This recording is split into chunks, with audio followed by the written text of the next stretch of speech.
This is Khan.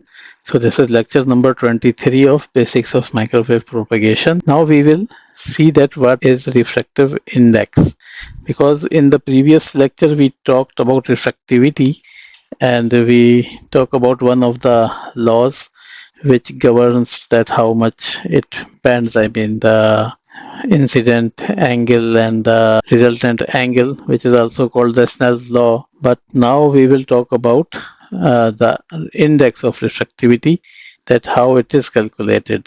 So the refractive index, which is also called N is the refractive index.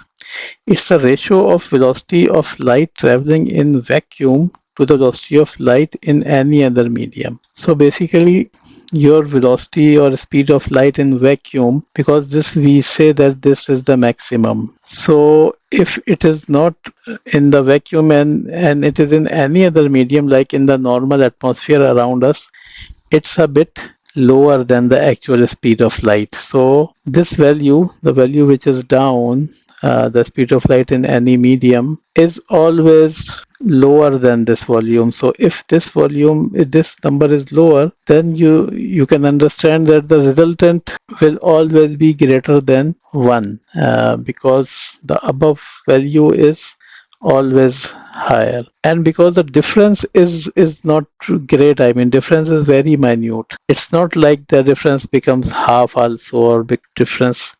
Like for example, if the speed of light in vacuum is 3 to the power 8 meter per second, so it is not that in any other medium it becomes 1 to the power of 8 meter per second. It's not like that.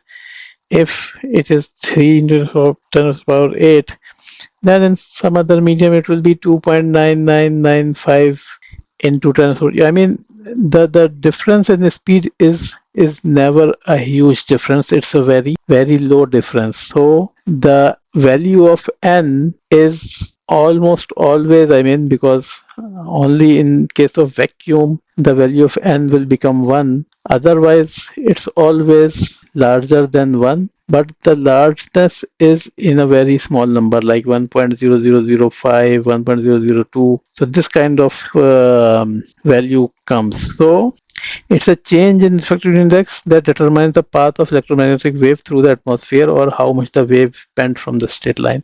This we discussed also in previous ones, that one thing is the refractive index, but if you are in some homogeneous thing, like for example, if the light is traveling through water, even because it is traveling in a homogeneous, or it's traveling in a medium which is everywhere, then traveling through the medium don't affect it.